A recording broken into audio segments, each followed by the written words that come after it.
Olá pessoal, para quem ainda não me conhece, meu nome é Larissa e o vídeo de hoje é um pouquinho diferente dos vídeos que eu tenho feito aqui para o canal. Hoje nós vamos falar de um personagem bastante importante da história da ciência, Giordano Bruno.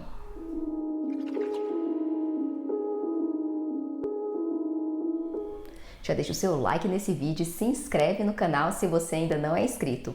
Me segue também lá no Instagram, no @Bariogênese. E não se esqueçam de deixarem nos comentários se vocês gostam dessa temática, porque eu posso trazer outras personalidades científicas para cá. Acredito que tentar entender um pouco sobre a vida desses pensadores e o contexto histórico no qual eles viveram pode nos ajudar a entender o processo criativo deles e também suas contribuições para a ciência moderna. Giordano Bruno nasce em 1548 em Nola, Reino de Nápoles, que atualmente faz parte do território da Itália. Em 1565, ele entra para a Ordem dos Pregadores Dominicanos no convento de San Domenico Maggiore, se consagrando padre em 1572. Dentre as suas leituras frequentes estavam os textos de Erasmo de Roterdã, um filósofo holandês do século XV, crítico das doutrinas da Igreja e que inspirou a Reforma Protestante. Para quem não se lembra, a Reforma Protestante surgiu no início do século XVI com Martinho Lutero, como uma crítica à doutrina da Igreja Católica e uma volta aos textos sagrados sem a interferência das interpretações divulgadas pelo clero. E esse gosto literário de Bruno, aliado às suas ideias pouco ortodoxas, lhe causou muitos problemas, incluindo censuras e um processo de heresia que o obrigou a fugir e peregrinar por várias regiões da Europa.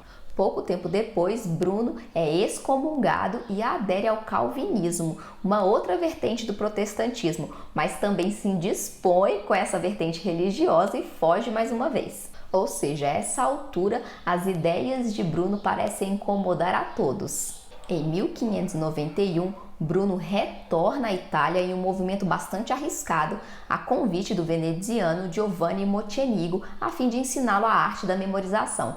Lembre-se que nessa época o acesso a livros e textos é bastante difícil, então a arte de memorização é bastante valorizada. Um ano após a sua chegada, o próprio Mocenigo entrega Bruno ao Tribunal do Santo Ofício. O filme italiano Giordano Bruno, de 1973, de Giuliano Montaldo, inicia-se exatamente nessa época. Vale assistir o filme para quem quiser entender um pouquinho mais sobre o contexto histórico na época do julgamento de Bruno. Eu vou deixar aí na descrição um link onde eu encontrei esse filme disponível. Bruno é levado à prisão de San Castello em 26 de maio de 1592. Mas o que levou Giordano Bruno à prisão? Antes mesmo de Galileu apontar o seu telescópio para o céu, Bruno já seguia as ideias de Copérnico e acreditava que a Terra girava ao redor do Sol. E o movimento da Terra era consequência dela ser animada, ou seja, dela possuir uma alma. Na época não havia essa distinção entre ciência e religião, e a cosmologia de Bruno estava intimamente relacionada às suas crenças religiosas. As acusações feitas pelo Santo Ofício de Roma a Bruno eram várias, mas as mais recorrentes durante o julgamento foram apoiar a existência de infinitos mundos e identificar o Espírito Santo como a alma do mundo. Em vários dos seus livros, Bruno afirmou a existência de infinitos mundos, além da Terra, da Lua, dos planetas e da esfera das estrelas fixas. Vamos recapitular a visão cosmológica da época e aquela proposta por Copérnico.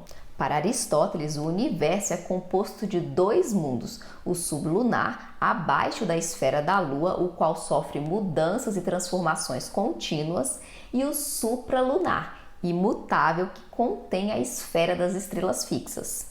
No universo aristotélico, a Terra está no centro e os orbes celestes giram ao nosso redor e nada existe além da esfera das estrelas fixas.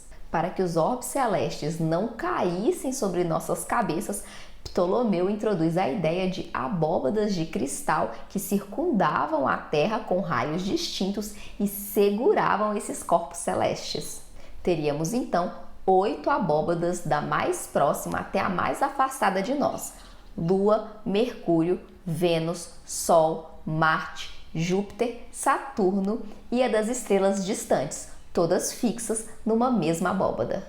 Essa era a visão da Igreja. Mas Copérnico propõe um modo mais simples e conveniente de explicar o movimento dos planetas através de alguns axiomas, dentre eles de que os planetas giram ao redor do Sol e que a Terra gira ao redor do seu próprio eixo. As esferas celestes continuam, mas agora com o Sol no centro, seguindo de Mercúrio, Vênus, Terra, Marte, Júpiter, Saturno e, por fim, mais afastada de nós, a esfera das estrelas fixas. Copérnico também coloca a Lua orbitando ao redor da Terra. Apesar desse universo ser bem ordenado, ele ainda continua sendo finito. Para Bruno, esse sistema copernicano se repetiria infinitas vezes. Essa concepção foi inspirada pelo britânico Thomas Digges. Ele desenhou as estrelas distantes dispostas por toda a página, tanto acima quanto abaixo da linha que Copérnico representou como a última esfera das estrelas fixas. Essa crença dos infinitos mundos já havia sido, contudo, denunciada como heresia por diversas autoridades católicas, incluindo Santo Agostinho, um dos principais filósofos dos primeiros séculos do cristianismo.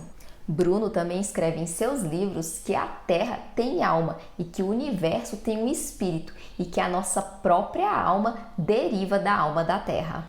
Essa concepção de corpos celestes animados também já havia sido declarada como heresia lá no século VI.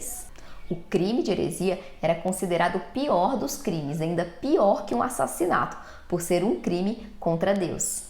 Quando interrogado, Bruno disse que o Espírito Santo era a alma do mundo.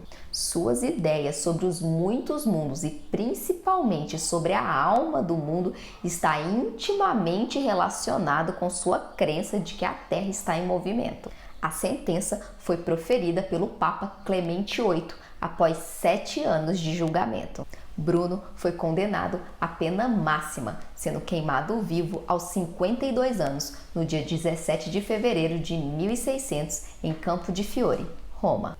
Um monumento foi erguido no local em homenagem a ele, que se tornou um mártir do livre pensamento. A obra de Giordano Bruno foi somente retirada da lista de livros proibidos pelos católicos em 1948.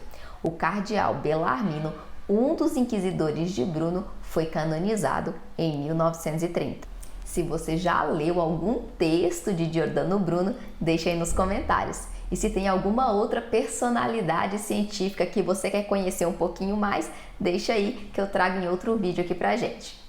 É isso. Se vocês gostam desse tipo de vídeo, não deixem de se inscrever no canal, curtir, compartilhar com os amigos e acionar o sininho para não perder nada. Ficamos por aqui, nos vemos no próximo vídeo. Um beijo, tchau!